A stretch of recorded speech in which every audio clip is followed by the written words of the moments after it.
আজকে আমাদের যে জেলা লিগ্যাল এইড অফিস আছে সেটা দেখে গেলাম। আপনারা জানেন আমরা লিগ্যাল এইডের ক্ষেত্রে একটা বিরাট পরিবর্তন এনেছি, যে আইনগত সহায়তা নেওয়া বাধ্যতামূলক করেছি। অনেক ক্ষেত্রে একজন বিচারকের জায়গায় 3 জন বিচারক দিচ্ছি, যাতে আদালতে মামলার চাপ কমে। তো আমাদের 20টা জেলা প্রাথমিকভাবে বাছাই করেছিলাম, তার মধ্যে 12টাতে পাইলটিং করছি। রাজশাহীতে খুব দ্রুত শুরু করব, এই জন্য লিগ্যাল এইড দেওয়ার যে জায়গাটা সেটা দেখলাম। তো এখানে আপনার স্থান সংকুলনে খুব অভাব আছে, আমাদের ডিসি মহোদয় আশ্বাস দিয়েছেন এখানে বারান্দার দিকে কয়েকটা রুম করা হবে। তো আমরা এই আইনগত সংস্কার এগুলি আপনার খুব ইমিডিয়েটলি এটার ইম্প্যাক্ট দেখা যায় না, কিন্তু আলটিমেটলি মানুষের অনেক উপকার হবে। মামলার খরচ ঝামেলা এগুলি খুব কমে যাবে।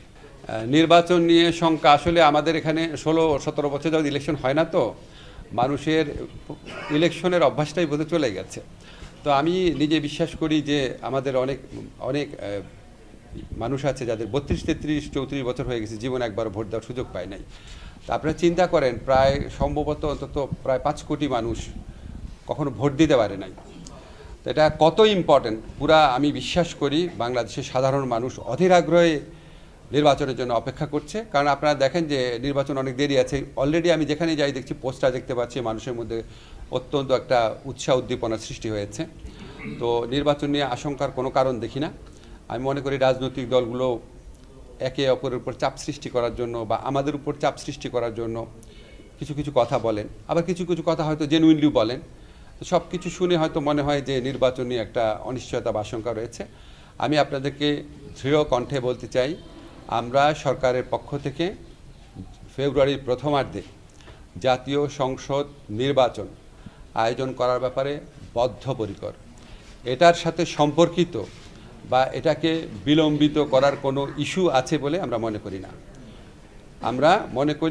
আমরা বিশ্বাস করি অবশ্যই ফেব্রুয়ারির প্রথমার্ধে জাতীয় সংসদ নির্বাচন অনুষ্ঠিত হবে, এবং এটার কোনো দ্বিতীয় চিন্তা বা না হলে কি হবে এই ধরনের কোনো চিন্তা আমরা মাথায় রাখছি না।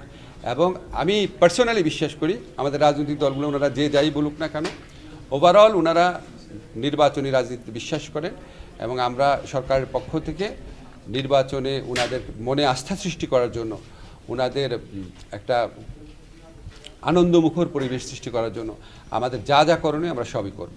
আমাদের এখানে ধরেন আমরা তো আসলে জামিনের ব্যাপারে মন্ত্রণালয়ের পক্ষ থেকে বিচারকদের কিছু বলতে পারি না, এটা বিচারকদের বিচারিক বিবেচনার ব্যাপার। তো বিচারিক বিবেচনার ব্যাপার এখানে আপনার, তারপর আমরা মাঝে মাঝে করার চেষ্টা করি, বোঝার চেষ্টা করি কেন আপনার অধিক জামিন হচ্ছে কোথাও বা কেন জামিন হচ্ছে না কোথাও। জামিন দেওয়াটা আসলে শুধু বিচারকের উপর ডিপেন্ড করে না, এটা ডিপেন্ড করে যে পুলিশ কী রিপোর্ট দিচ্ছেন। এখন ধরেন পুলিশ যদি একটা রিপোর্টে বলে সন্দেহভাজন হিসাবে ওনাকে গ্রেফতার করা হয়েছে, তো সেটা তো আপনার জামিন না দেওয়ার যুক্তি থাকে না তখন। কিন্তু যদি বলে যে এখানে উনি এরকম একটা যোগ সাজসে যুক্ত ছিল, বা ওনার ভিডিও ফুটেজে ওনার এটা দেখা গেছে, কণ্ঠ শোনা গেছে, বা অন্য একজন ওনার সম্পর্কে এটা বলেছে, তখন না আপনার বিচারক জামিন দিবে কিনা সেটা নিয়ে দ্বিতীয় চিন্তা করতে পারে। তারপর হচ্ছে আমাদের এখানে যারা আইনজীবী যারা আছেন ওনাদের একটা ভূমিকা থাকে। এরকম আপনার অনেকগুলা পক্ষ, অনেকগুলো ফ্যাক্টর এখানে জড়িত থাকে। তা আমরা মনে করি যেখানে জামিন পাওয়ার যোগ্য সেখানে জামিন পেতে পারে, কিন্তু যারা আপনার জামিন পেয়ে একই ধরনের অপরাধ করতে পারে বা দেশের আইন শৃঙ্খলা পরিস্থিতি বিনষ্ট করতে পারে বা নিষিদ্ধ কোনো সংগঠনের তৎপরতা চালাতে পারে, তাদের যদি আপনার বেশি জামিন হয়ে যায় আমরা তো অবশ্যই আশঙ্কিত থাকি। ধন্যবাদ।